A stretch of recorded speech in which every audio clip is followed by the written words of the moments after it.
हाय। तो आज हम पढ़ेंगे न्यूक्लियोटाइड और न्यूक्लियोसाइड के बारे में। जैसा कि हमें पता है ये बहुत ही इम्पॉर्टेंट कंसेप्ट है हमारा और बहुत से बच्चों को इस कंसेप्ट में बहुत सी कन्फ्यूज़न होती है। तो स्टार्ट करते हैं हमारा न्यूक्लियोटाइड और न्यूक्लियोसाइड। इसमें न्यूक्लियोसाइड और न्यूक्लियोटाइड में 2-3 चीज़ों से ये मिलकर बना होता है। तो पहले हम बात कर लेते हैं वो 2-3 चीज़ें हैं कौन कौन सी।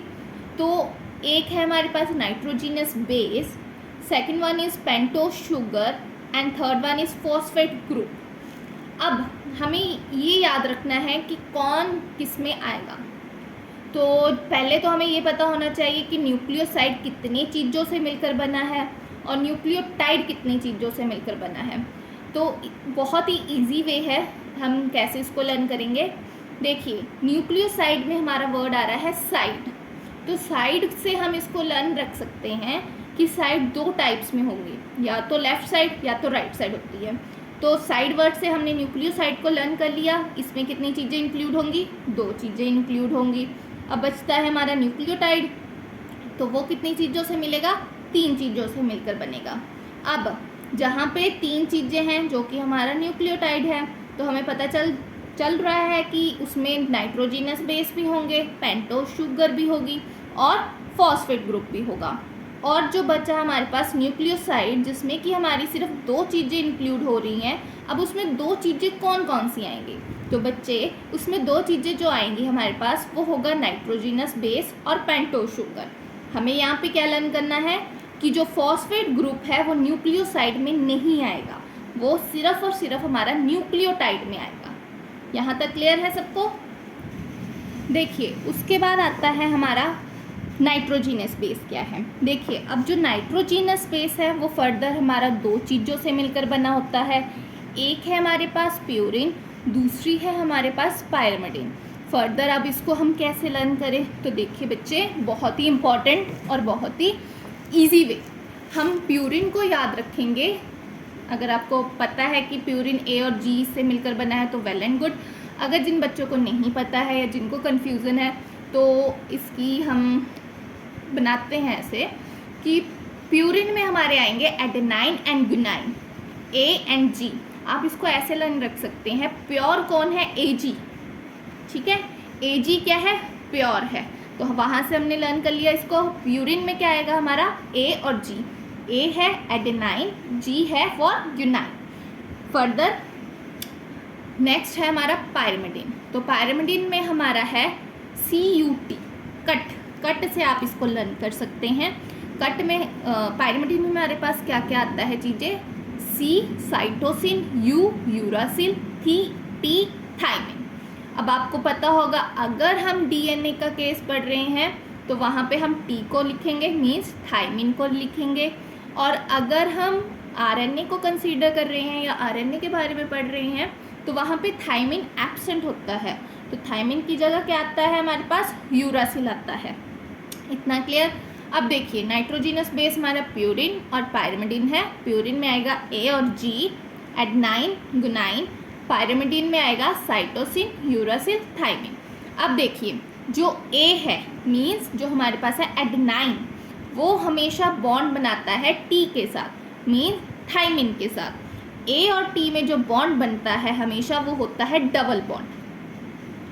अब आगे, जी हमेशा बॉन्ड बनाता है सी के साथ। गुनाइन हमेशा बॉन्ड बनाएगा साइटोसिन के साथ। और गुनाइन और साइटोसिन में जो बॉन्ड बनता है वो होता है हमेशा ट्रिपल बॉन्ड बनता है हमारे पास। इतना क्लियर? और अगर हम ये केस पढ़ रहे हैं RNA में तो वहाँ पे हम टी की जगह किसका बॉन्ड लिखेंगे? ए और यू का बॉन्ड लिखेंगे।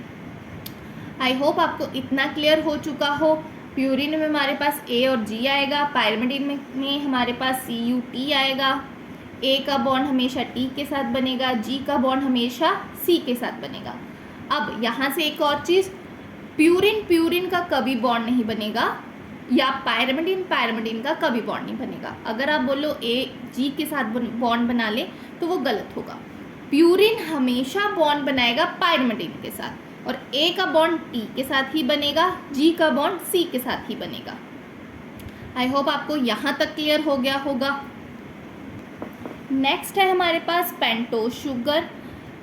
अब हम यहाँ पे देखेंगे पेंटोज शुगर में दो होते हैं, डीऑक्सीराइबोस और राइबोस। देखिए पेंट मीन्स 5, मतलब चाहे वो डीऑक्सीराइबोस होगा चाहे वो राइबोस होगा, दोनों में क्या होगा, 5 कार्बन एटम्स होंगे। अब कहाँ पे हम डीऑक्सीराइबोस को यूज़ करेंगे, कहाँ पे हम राइबोस को यूज़ करेंगे? तो राइबोस को हम यूज़ करेंगे अगर हम पढ़ रहे हैं आरएनए का केस, ठीक। आरएनए की full form ribo nucleic acid, तो आपका वहाँ से निकल जाएगा आर फॉर राइबो और R for ribose, clear. After that deoxyribose को हम कंसीडर करेंगे in the case of DNA. DNA की full form deoxyribo nucleic acid. D means deoxyribo, वहाँ से हमारा आ जाएगा deoxyribose pentose sugar. I hope आपको पेंटोज शुगर क्लियर होगा कि यहाँ पे डीऑक्सीराइबोस होगा और राइबोस होगा। राइबोस को हम आरएनए के केस में पढ़ेंगे और डीऑक्सीराइबोस को हम डीएनए के केस में पढ़ेंगे। देखिए लास्ट हमारे पास आता है फॉस्फेट ग्रुप। फॉस्फेट ग्रुप क्या है? फॉस्फेट ग्रुप हमारा एक्ट करता है एज ए बैकबोन। जैसे हमारे में रीढ़ की हड्डी होती है, वैसे ही फॉस्फेट क्या एक्ट करेगा, बैकबोन की तरह एक्ट करेगा। उसके बाद हमें पता है अब फॉस्फेट किस में पाया जाएगा, सीधी सी बात है, फॉस्फेट हमारा पाया जाएगा अब न्यूक्लियोटाइड के केस में।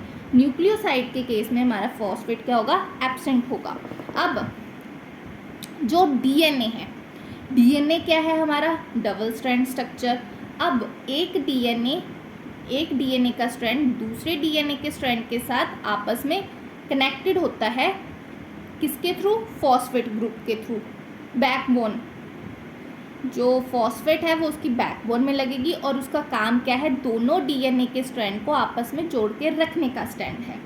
अब आई होप आपको ये कंसेप्ट क्लियर हो गया हो कि न्यूक्लियोटाइड और न्यूक्लियोसाइड में क्या डिफरेंस है। तो एक बार मैं दोबारा से रिपीट कर देती हूँ। न्यूक्लियोसाइड में हमारे पास 2 चीज़ें आएंगी, न्यूक्लियोटाइड में हमारे पास 3 चीज़ें आएंगी।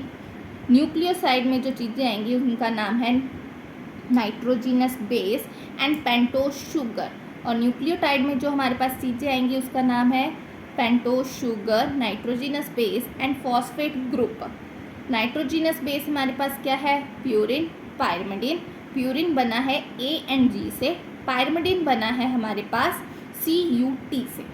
आफ्टर डैट हमारे पास पेंटोज शुगर है, 2 टाइप्स के पेंटोज शुगर है, या तो वो राइबोस होगा या तो वो डीऑक्सीराइबोस होगा। राइबोस है तो वो आरएनए के केस में पाया जाएगा, डीऑक्सीराइबोस है तो वो डीएनए के केस में पाया जाएगा।